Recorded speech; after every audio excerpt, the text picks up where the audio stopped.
గురి ఎద్దకే నేను పరిగెడుతున్నాను. నేను నా గురి ఈ లోకంలో లేదు, ఈ లోక సంబంధమైన జీవితంలో లేదు. సమస్తమును కూడా పెంటతో ఎంచాడు పౌలు గారు. పౌలు గారికి అసలు ఏమర్థమైంది? ఆయనకి ఒక రోజే యేసుక్రీస్తు ప్రభుని ప్రేమిస్తున్న ఆయన బిడ్డలు ఎక్కడైతే ఆరాధిస్తున్నారో వాళ్ళని చంపడానికి వెళ్ళాడు సౌలుగా ఉన్నప్పుడు. ఎప్పుడైతే యేసుక్రీస్తు ప్రభు వారు తనతో మాట్లాడాడో, ఇదిగో నిజమైన పునరుత్థానుడైన సజీవుడు నాతో మాట్లాడాడు. ఆయన సిలువ వేసిన సంగతి నాకు తెలుసు, కొరడా దెబ్బల చేత కుట్టరాల సంగతి నాకు తెలుసు. మరలా జీవము కలిగి మాట్లాడతాడేంటి? ఎవరవి?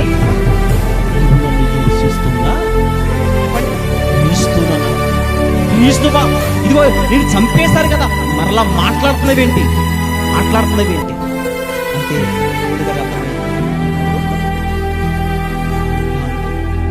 ఆయన పునరుద్ధానుడు అంటే ఆయన సజీవుడు.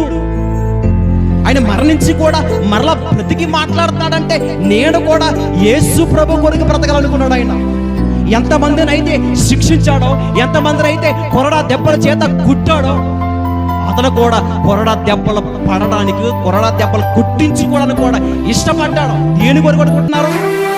సువార్త పని కొరకు. సువార్తను బోధిస్తుంటే ఆయన బోధ ఇష్టం లేకుండా చాలా మంది ఆయన శరసలకు అప్పగించారు, రాళ్ళతో కొట్టారంటే ఎవరిని? పౌలు గారిని. ఈ రోజు ఈ సమాజంలో కూడా సత్యాన్ని ప్రకటిస్తుంటే ఎంతమంది చెప్పండి క్రీస్తు విరోధులు లేరు?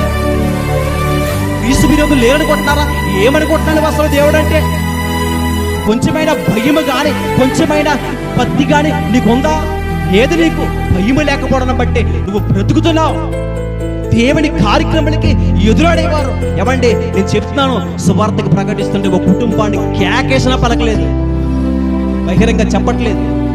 కేకేసినా కానీ అసలు పలకలేదు. కొందరు అయితే వెళుతుంటేనే వెళ్ళిపోయిన వారు. ఏమర్థమవుతుంది అసలు? మందిరానికి వెళ్తున్నావు కదా, ఏం నేర్చుకుంటున్నావు చెప్పండి? ఏం నేర్చుకుంటున్నాం మనం? ఎంత సంపాదించినా మరణించవలసిందే. ఎక్కడికి వెళ్తామని గమనించావా? ఏదే మరి నీకు అంత సిగ్గేంటి? నీకు పౌలు గారు క్రీస్తు కొరకు ఏం చేశాడు అనుకుంటారో? శరసాలకి వెళ్ళాడు, సువార్త ప్రకటిస్తుంటే ఆయన కాళ్ళ పట్టుకుని ఈడ్చారంట. చనిపోయిన కుక్కడు ఎలాగైతే ఈడ్చేస్తారో పౌలు గారు కూడా ఈడ్చేశారు రోడ్డంట. ఎన్నో రాళ్ళు చేత కొట్టారు ఆయన్ని. ఒక రాడు దెబ్బ తలిగితే మనకి ఎలా ఉంటుంది చెప్పండి? సమాజంలో ఉన్నవారు అందరూ కూడా ఆయన నిలబెట్టి స్పృహ కూలిపోయినంత వరకు కూడా కొట్టారు. ఈడు చచ్చాడాన్ని ఈడ్చిపోయారంట. ఒక కుక్క చనిపోయినప్పుడు ఎలాగైతే తాడు కట్టి ఈడ్చేస్తామో పౌలు గారిని ఈడ్చారు. మెలుకు వచ్చింది. ఏమండి, మెలుకు రాగానే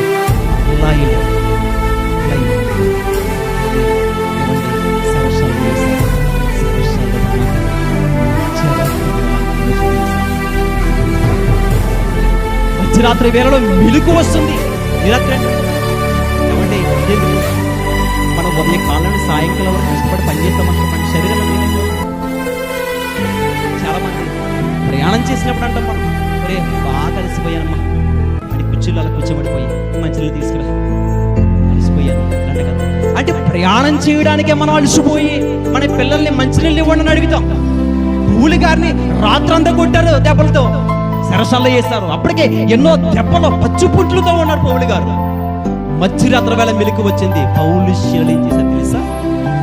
మధ్యరాత్రి వేళలో తీసి ప్రేయర్ టైం అనుకుంటుంది, ప్రార్థన సమయం. ఇప్పుడంటే 1 గంట సమయంలో ఎవరైనా ఆరాధన చేయగలరు? పాటలు పాడుకోగలరు? అటువంటి టైంలో ఏం చేశారు వారు? ఆటలు పాడారంట. చూడండి మాట ముగిస్తారు. అపొస్తలుల కార్యములు 16వ అధ్యాయం 25వ వచనం. అయితే మధ్యరాత్రి వేళ పౌలును శీలయు దేవునికి ప్రార్థించుచు కీర్తనలు పాడుచున్నరి, ఖైదీలు వినుచున్నరి. ఎవరన్నారంటే పాటలు? శరసాల్లో ఉంటున్న ఖైదీలు ఉన్నారంట పాటలు. ఏమండి,